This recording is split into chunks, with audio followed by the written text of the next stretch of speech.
What we lacked in numbers this year, we made up for in volume.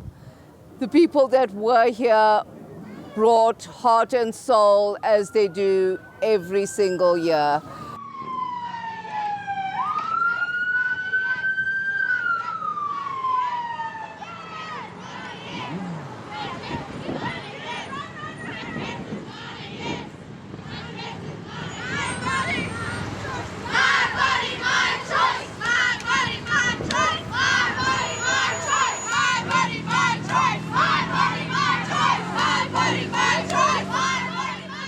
We had passion, we had power, we had people come up and talk about why this is important to them.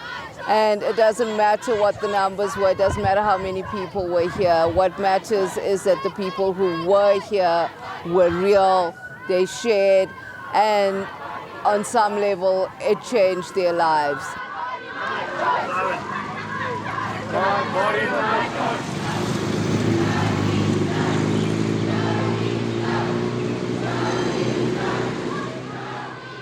It takes a huge amount of courage to actually say those words out loud.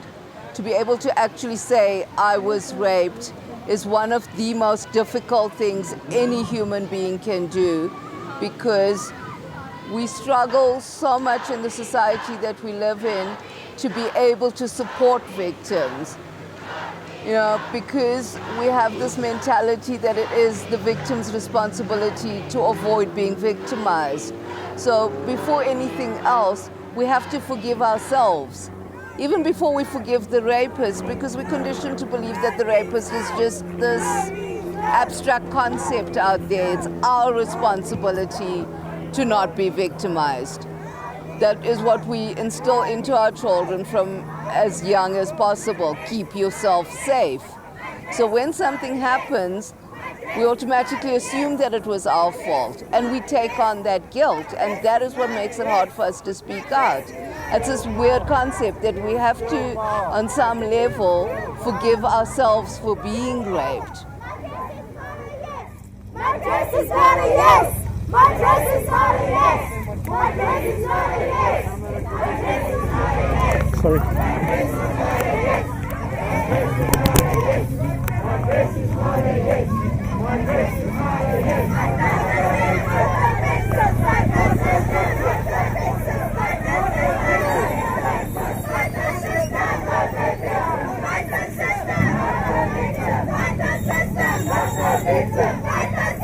Not the victim! Not the system! Not the victim! Not the system! Not the victim! Not the system! Not the victim! Not the system! Not the victim! Not the system! Not the victim! Not the system! Not the victim! Not the system! Not the victim!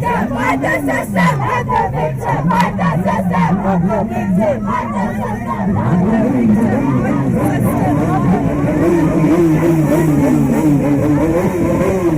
You know, I understand how hard it can be to talk about just a traumatic event, never mind one that has violated your person. And so I can really understand how victims feel about that. I mean, I've been a victim of such a thing myself, and it's not easy to talk about. I think that we need a lot more sensitivity from our enforcement authorities and the people that are at the police station to help, and they really need to understand that they're there to serve. It's not a job, it's a service that they're providing. And we really need to take care of people. I wish we didn't have to report these things, but I think that when we do, we need to handle them with a lot more sensitivity and understanding. Actually, not say thank you, but to the guys that came today, because I asked a few guys that I know to come with me to the Slutwalk, and it was the saddest thing because they said, no, but isn't this your girl thing? And I'm like, it's men that are raping these women. It's men that are victimizing. Yet they expect us to solve the problem when the root is amongst themselves. Like, men should be telling men not to do this. And it's sad that in this struggle, us women are the ones that have to fight. But how can we fight when they themselves, in their own mindsets, think that the problem doesn't fall amongst them? The problem is with us, and we're the ones that are like that have to solve it.